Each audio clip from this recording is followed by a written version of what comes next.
Welcome to ஃபைமாஸ் daily. இன்றைக்கி நம்ம channel என்ன பார்க்க போகிறோம்னா சுரைக்காய் பருப்பு சாம்பார் செய்வது எப்படின்னு பார்ப்போம் வாங்க. 2 கப்பு பருப்பு நல்லா வாஷ் பண்ணி எடுத்துக்கோங்க. 7 சின்ன வெங்காயம், 3 பல்லு பூண்டு, தக்காளி 3 தக்காளி கட் பண்ணி போட்டுக்கோங்க. மஞ்சத்தூள் 1/2 ஸ்பூன்,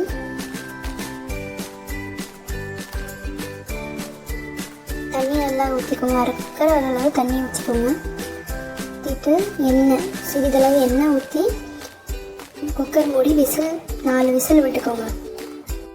ட்ரஸ்ட் மீ ஃப்ரெண்ட்ஸ், செம்ம டேஸ்டியாக இருக்கும். இந்த சுரைக்காய் பருப்பு குழம்பு செம்ம டேஸ்ட்டாக இருக்கும். அதுவும் இல்லாமல் இந்த நோம்பு டைமில் பருப்பு சாம்பார் செம்ம டேஸ்ட்டாக இருக்கும் தெரியுங்களா. இங்கே பாருங்கள், பருப்பு வெந்துருச்சு. வெந்த பருப்பை எடுத்து தனியாக கொஞ்சம் எடுத்து வச்சுக்கோங்க.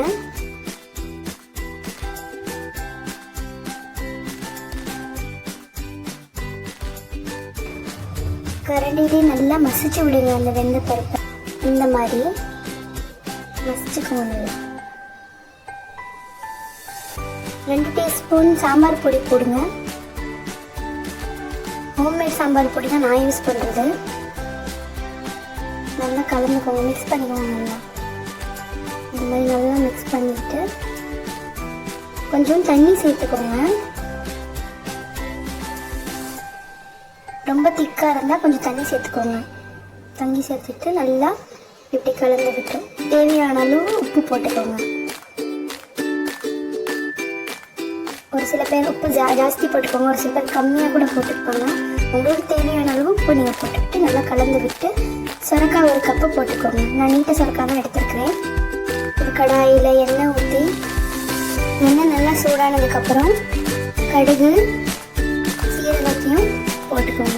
எனக்கு சீரகம் கொஞ்சம் ஜாஸ்தி போட்டால் ரொம்ப பிடிக்கும். சாம்பாரில் சீரக ஸ்மெல்லோடு வந்தால் நல்லா மணமாக நல்லா இருக்கும். கடுகு சீரகம் நல்லா பொரிஞ்சு வந்ததுக்கப்புறம் நம்ம வெங்காயத்தை ஆட் பண்ணிக்கணும். கட் பண்ணி வச்சுருந்த வெங்காயத்தை நல்லா கடுகு பொரிஞ்சு வந்துருச்சு. ஒரு பெரிய வெங்காயத்தை கட் பண்ணி வச்சுருந்தோம்னா அதை போட்டு நல்லா வதக்கிக்கணும். நல்லா வதக்கினதுக்கப்புறம் கருவேப்பிலையும் மல்லி ஒரு கொத்தளவு, கை கொத்தளவு போட்டுட்டு நல்லா வதக்கிக்கோங்க. நல்லா கோல்டன் ப்ரௌன் கலர் வரும் பார்த்தீங்களா, அந்த கலரில் வதக்கிக்கோங்க. நல்லா வதக்கிக்கோங்க. ஒரே ஒரு வரமிளகாயை போட்டுக்கோங்க. இந்த சாம்பார் அவ்வளோ டேஸ்ட்டாக இருக்குங்க. மத்தி மீன் பொரிச்சு நீங்கள் இந்த சாம்பார் வச்சு சாதத்தில் போட்டு சாப்பிட்டீங்கன்னா அவ்வளோ டேஸ்ட்டாக இருக்கும். ட்ரை பண்ணி பாருங்கள். மத்தி மீன் ஃப்ரை ரெசிபி நம்ம சேனலில் இருக்குது, ட்ரை பண்ணி பாருங்கள். சுரைக்காய் போட்டு ஒரு விசில் வந்துருச்சு.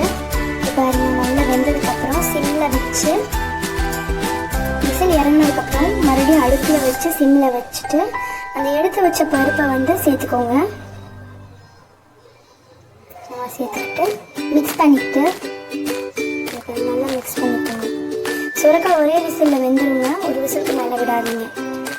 தாளிப்பை அதில் கொட்டிடுங்க. கொட்டிட்டு நல்லா மிக்ஸ் பண்ணிவிட்டு ஸ்டவ் ஆஃப் பண்ணிவிட்டு சர்வ் பண்ணிக்கோங்க. சுட சுட சாதம் சுரைக்காய் சாம்பார். தேங்க்ஸ் ஃபார் வாட்சிங். Like, share, comment and subscribe my channel.